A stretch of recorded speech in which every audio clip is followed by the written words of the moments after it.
My journey begins in the northern Thai city of Chiang Mai. Normally, before setting off anywhere, I fortify myself with a hearty meal. However, this trip will be different. Hello, I'm Oliver Benjamin, and today we're going to go to Mae Hong Son. Now, they say that breakfast is the most important meal of the day. However, today, as you can see, I'm only having 1 cup of coffee. This may seem strange, but you'll soon find out why it's a very good idea when taking this kind of a trip not to eat too much. Of the 6 million tourists that visit Thailand every year, only a tiny trickle ever make it to the quaint northwestern city of Mae Hong Son. Yet it's just that untrammeled, authentic quality that gives the town its gentle charm. It's easy to get there too. Thai Airways has 3 very cheap flights a day from Chiang Mai, and flying time is just over half an hour. Despite this, the best way to go to Mae Hong Son is the hard way, overland. Okay, so we're on the road now between Chiang Mai and Mae Hong Son. Now the thing about northern Thailand is that it's very mountainous, and as a result the roads are very curvy. In fact, this particular road has 1,864 curves. And as a result, I'm feeling a little queasy. So it's a good thing I didn't eat too much at breakfast this morning. But even though I feel a bit shaky, the scenery is fantastic. It's beautiful here. There's views, there's valleys. It's gorgeous. So I am enjoying myself, even though I'm feeling a little bit rough. But it should get better.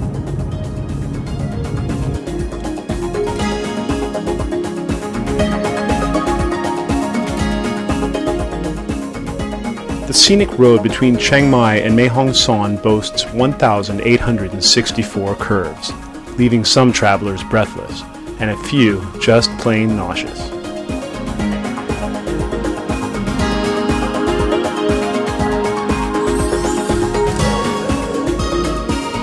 Well, it's a beautiful ride, and a lot of people make the mistake of not stopping to take a look around. There's pine trees around here, there's beautiful long views, and it smells great, the air is fresh, and it's important to stop and smell the roses once in a while. So get out of the car and take a look around when you're driving up to Mae Hong Son. It's really worth it. Surviving the drive is considered quite an accomplishment, enough to earn you a certificate of honor from the tourist office when you arrive. But it's all worth it. The views are spectacular, and as you get nearer, you can be forgiven for thinking you're leaving Thailand and entering Europe. It's because of the pine trees and sweet mountain air that Mae Hong Son has sometimes been referred to as the Switzerland of Thailand. Whatever you call it, it's not the jungle, and it's a long way from the beach.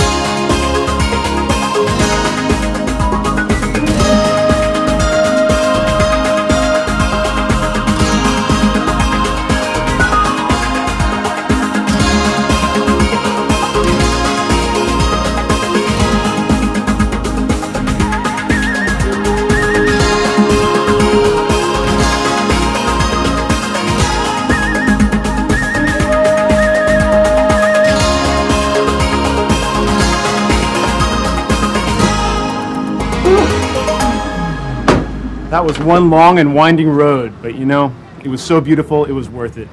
Anyway, we finally arrived at our destination, the Imperial Tara Mae Hong Son Hotel, where we'll be relaxing in preparation for our big day tomorrow at the festival. It's time to take a break and relax. Hello, welcome to Imperial Tara Mae Hong Son. Sawadee Krap, thank you very much.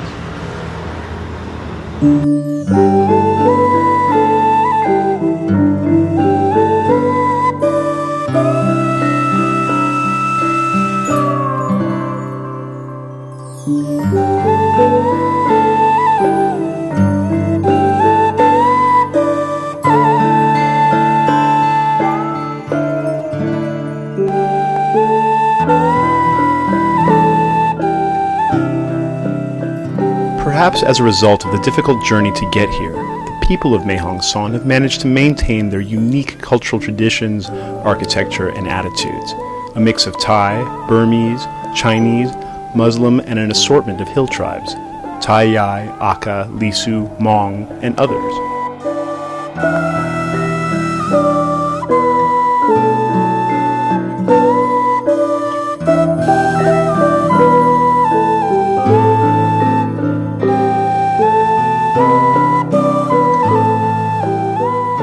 While here, you can also explore some of the region's many temples. Mae Hong Son has a rich selection of Buddhist sites that offer a cool, calm escape from the hot sun.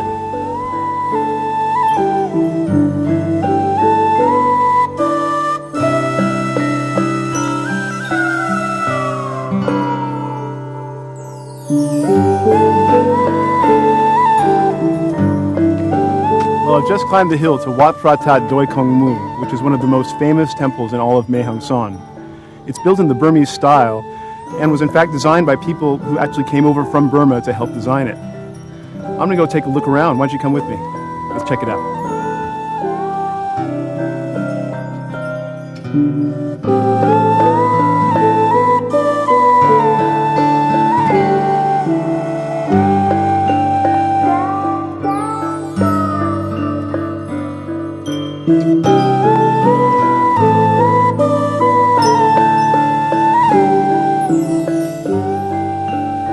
Other travelers come here for different reasons. Some take the opportunity to help those less fortunate. I'm working with Lions Clubs International from Denmark, together with Lions in Thailand, with children at poor schools around the borders to Burma. Okay, it's quite a lot of poverty in this area. Yes, they need help from us, but we do it together with Lions in Thailand. That's great. That's great work. And you know, my country have been connected with Thailand for nearly 400 years, so we have a very old tradition to support our friends here. So what kind of conditions are these kids experiencing at the moment? You know, it's very, very poor. They need immediately help.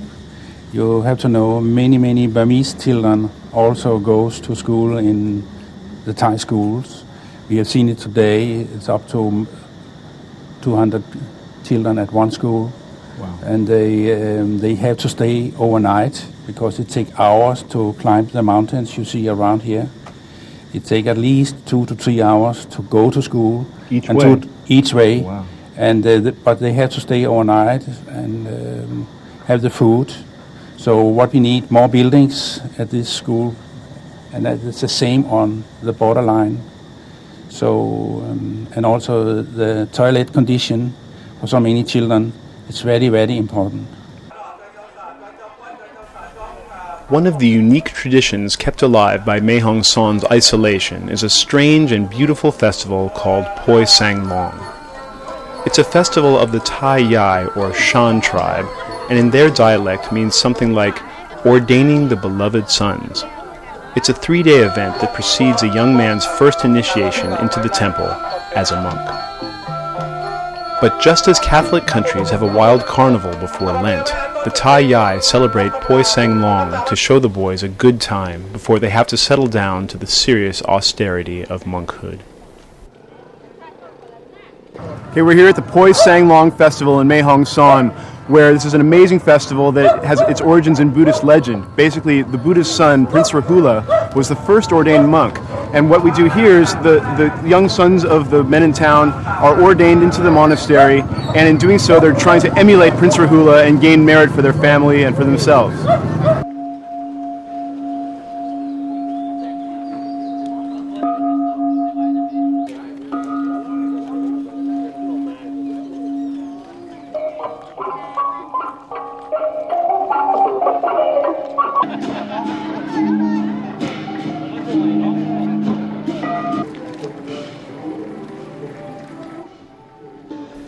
During the festival, the boys, aged 7 to 14, are dressed in the manner of the ancient Burmese kings and paraded around town on the shoulders of the men of the community.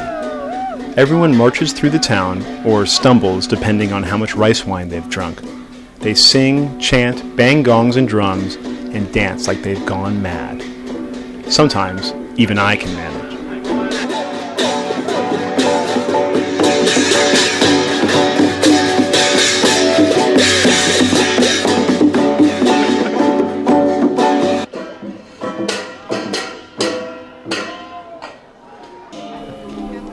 Long trains of townspeople lead the way, carrying gifts for the boys, mostly soap, towels, toothpaste, bamboo mats, and snacks, essentials for their sacred time to come inside the monastery. Meanwhile, giant bamboo floats liberally adorned with such items are carried aloft like sacred offerings to convenience store gods. Curiously, the boys don't resemble ancient Burmese kings as much as they do, well, little girls. Their faces are painted with thick layers of rouge, mascara, eyeliner, and lipstick.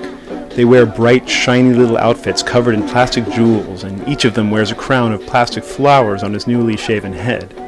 To complete the ensemble, each of them cools himself daintily with a folding fan, while trying to look as nonchalant about the whole thing as possible. Considering that they're bounced around for hours in the hot sun on the shoulders of intoxicated men while the whole town screams at them, this is no mean feat. Certainly it's a challenge, but in some parts of the world, a young man must fight a lion as a rite of passage. In others, he'll have a part of his body mutilated. Elsewhere, he'll have to survive for days alone in the desert.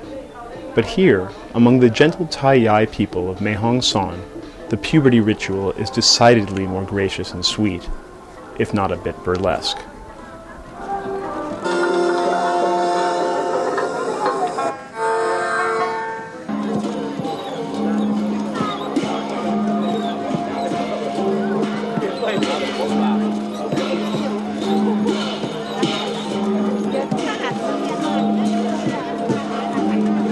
So I'm here with two Canadian guys, Chris and Brandon. I'm going to ask them what they think of this festival. So you guys enjoying it? Yeah, it's phenomenal. Yeah, it's awesome. Everything's pretty sweet. Have you seen anything like it before in your life? Not yet. I seen it last year, but this year I'm up north, so Really? it's great. So when you have sons, are you going to make them up and carry them on your shoulders and parade them through the streets of Canada? Yes, for sure. All I right. don't know if I'll dress them up like a girl. Well, they look pretty anyway, huh? Yes. Oh, yeah. Very Awesome. colorful. Good, good. Very colorful.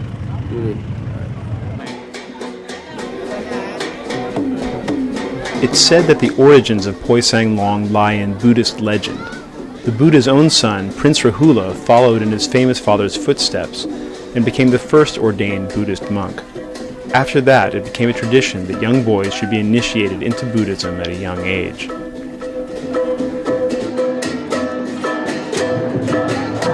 Okay, now it's the evening of the festival, and tomorrow these young boys are going to go into the monastery and become ordained as monks.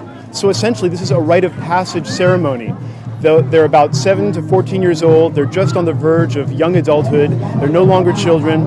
And this is an important part of the festival because what they're doing here with their parents is remembering what a good time they had as children, so that when they get older, they'll remember how kind their parents were to them, and they'll always be proud of their parents and remember their childhood fondly. You can also see that what they're wearing is a very ornate, made-up, and bejeweled kind of costume that actually is in the style of the old Burmese kings. They're not real jewels, they're plastic, but they make them look very regal, very royal, and it's a time of great ceremony as a result. Later in the evening, there's a big party for the boys in which they're placed upon a stage and fed 12 special dishes. In former times, there were 36, but this was cut down from that for simplicity's sake. Then everybody joins in. There's a big feast for all, a type of Thai Burmese theater called Lee Kay, more dancing around with the boys on the shoulders, and plenty of carefully hidden rice wine to help keep the party going late.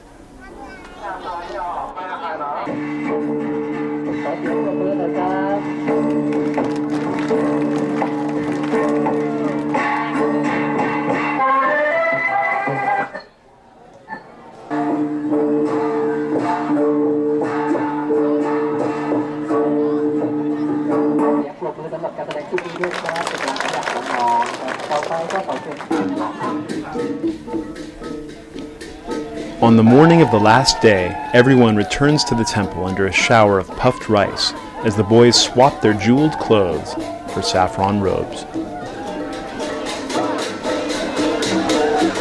Suddenly, they've all undergone an amazing transformation, and I can no longer recognize any of them. They've gone from luk gao, or jeweled sons, to little bald monks in the blink of an eye. But then, maybe that's what Buddhism is all about, placing humility and service above individuality and worldly possessions. Most boys stay in the temple for a month or two and then return to normal lives filled once again with video games and comic books. But every now and then I'm sure they think back to that brief 3-day period when the whole town carried them on their shoulders and treated them like little kings. Well, at least they didn't have to fight a lion. Well, we've just watched the end of the festival. The young boys have been ordained as monks, and the party's over for them. It's over for us too, I'm afraid, and it's time for us to go home. Hope you had a good time. We sure did. See you later.